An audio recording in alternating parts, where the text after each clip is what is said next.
اعوذ باللہ من الشیطان الرجیم بسم اللہ الرحمن الرحیم وَإِذْ أَخَذَ اللَّهُ مِيثَاقَ الَّذِينَ أُوتُوا الْكِتَابَ لَتُبَيِّنُنَّهُ لِلنَّاسِ وَلَا تَكْتُمُونَهُ فَنَبَذُوهُ وَرَاءَ ظُهُورِهِمْ وَاشْتَرَوْا بِهِ ثَمَنًا قَلِيلًا فَبِئْسَ مَا يَشْتَرُونَ۔ وَإِذْ أَخَذَ اللَّهُ، اور وہ وقت بھی قابل ذکر ہے جب اللہ نے لیا، میثاق، عہد و میثاق لیا، الذین اوتوا الکتاب، ان لوگوں سے جن کو کتاب دی گئی، یعنی اہل کتاب سے، یہود سے۔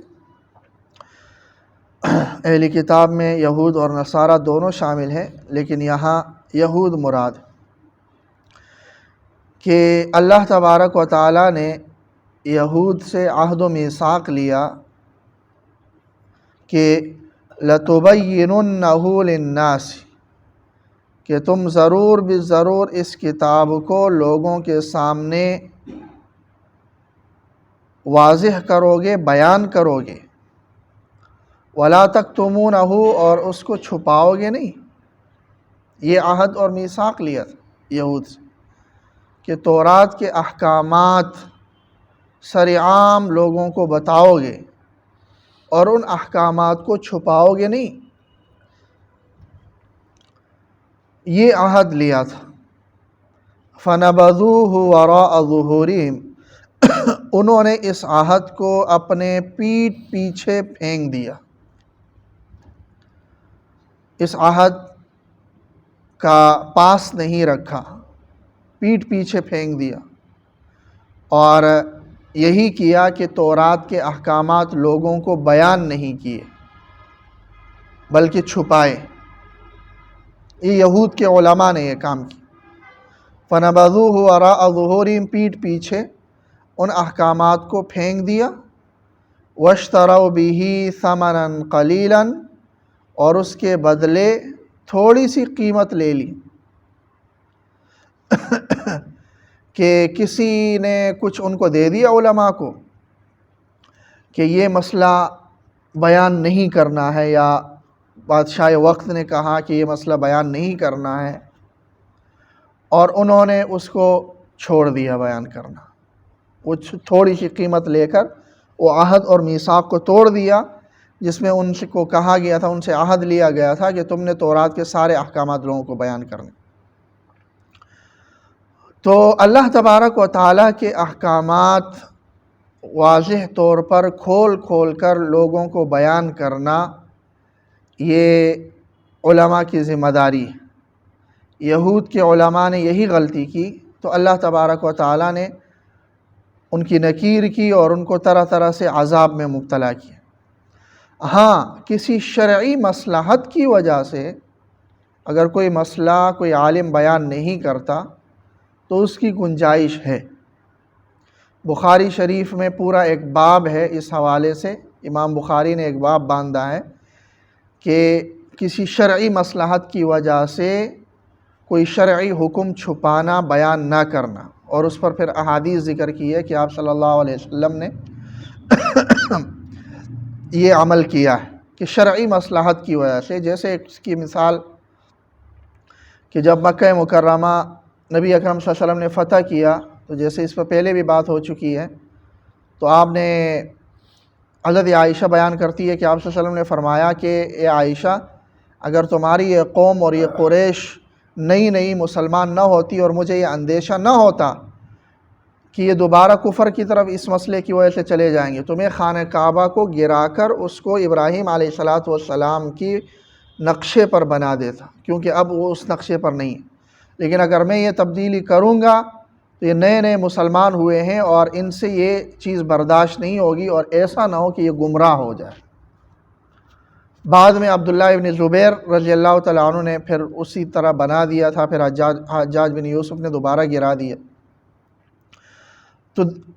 بعض احکامات ضرور ایسے ہیں کہ جہاں شرعی مصلحت ہو، کوئی دنیاوی مفاد نہ ہو، بلکہ شرعی مصلحت ہو یا کوئی ایسا عذر ہے، جیسا کہ جہاں آپ مسئلہ بیان کرتے ہیں اگر آپ نے بیان کر لیا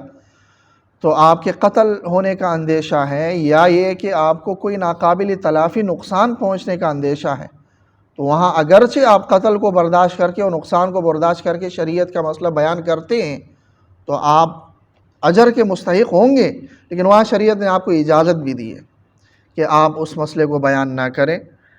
اور اپنی جان بچا لیں۔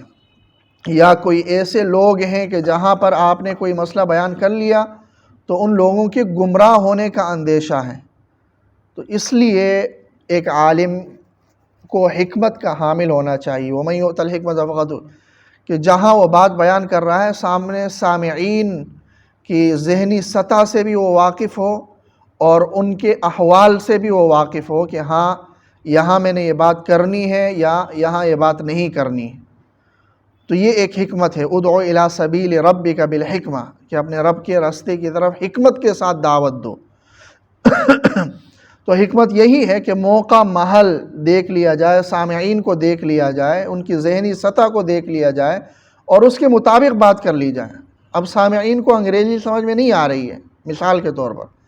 اور کوئی شخص ہے وہ انگریزی میں بات کر رہا ہے یا اس طرح لہجے میں بات کر رہا ہے کہ بہت سارے انگریزی الفاظ اس میں شامل کیے جا رہے ہیں، اب سامعین اس سطح کے ہے ہی نہیں۔ تو اسی طرح اور مواقع میں بھی، یعنی احکامات بیان کرنے کی صورت میں بھی یہ چیز ایک مبلغ کو ملحوظ رکھنی چاہیے کہ کون سا مسئلہ کس حد تک میں نے بیان کرنا ہے اور کس حد تک بیان نہیں کرنا۔ اگر وہ اس نیت میں مخلص ہے تو اسے کوئی گناہ نہیں ملے گا اگر کوئی مسئلہ اس نے اس نیت کے ساتھ بیان کیا، لیکن اگر وہ صرف ذاتی مفاد کے لیے، جیسا کہ بعض علماء ہمارے دور میں بھی ایسے ہوتے ہیں کہ صرف ذاتی مفاد کے لیے اگر شریعت کا کوئی حکم چھپا دیتے ہیں، حکمرانوں کے یا وہ قریب ہوتے ہیں یا وزراء کے قریب ہوتے ہیں یا دوسرے طاقتور لوگوں کے قریب ہوتے ہیں، وہاں اپنے ذاتی مفاد کی غرض سے اگر کوئی مسئلہ وہ چھپا دیتے ہیں تو وہ یہی گناہ میں، وہ حرام کا ارتکاب کرو۔ ہاں اگر کسی مصلحت کی وجہ سے اس نے نہیں بتایا، اگرچہ وہ اس کی ذہنی سطح کے مطابق مصلحت تھی اور در حقیقت اس کو بتانا چاہیے تھا، لیکن اس نے مصلحت سمجھی اسی میں، تو اس میں اس کو کوئی گناہ نہیں ملے گا۔ تو انما الاعمال بالنیات، اعمال کا دار و مدار نیت پر ہے، جیسے نیت ہوگی اس کے مطابق اللہ فیصلہ کرے گا۔ تو بہرحال ان سے یہود سے یہ عہد لیا تھا، لیکن فنبذوہ وراء ظہورہم، انہوں نے اس عہد کو اپنے پیٹھ پیچھے پھینک دیا تھا۔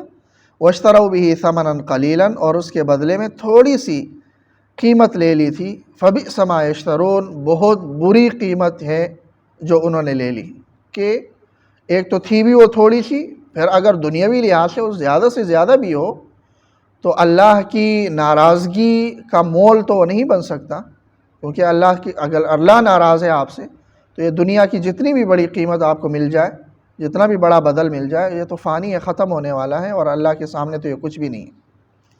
اللہ تعالیٰ عمل کی توفیق۔